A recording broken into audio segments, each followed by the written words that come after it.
Iowans who were with Carter on the campaign trail and beyond will always cherish the time they spent with the late president. And Local 5's Alex Fulton is here to share how the Carters ended up in one Iowan's home. Alex?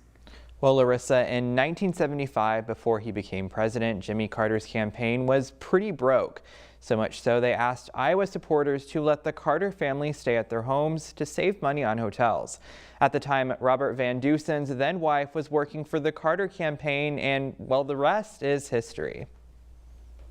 We had lovely conversation. In the second ever Iowa Democratic Presidential Caucus, Robert Van Dusen opened his home to Jimmy Carter's wife, Rosalind Carter. It was after dinner, so we just had pleasantries, and she went to bed. And in the morning, I served her eggs Benedict on the good china. She only spent one night there, and then her daughter-in-law, Karen Carter, moved in for about a week. She was working 16 to 18 hours a day on the campaign in Cedar Rapids, where I lived at the time.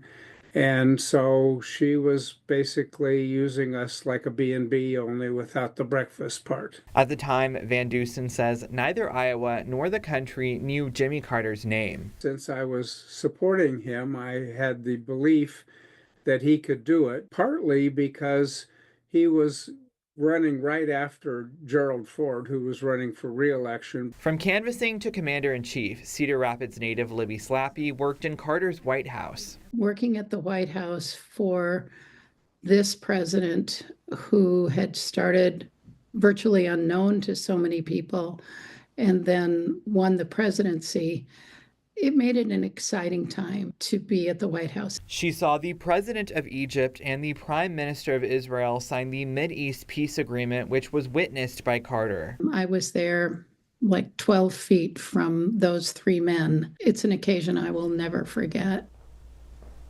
Carter went on to become the candidate with the most votes in the 1976 Iowa Democratic Presidential Caucus. However, uncommitted technically won that year. Larissa?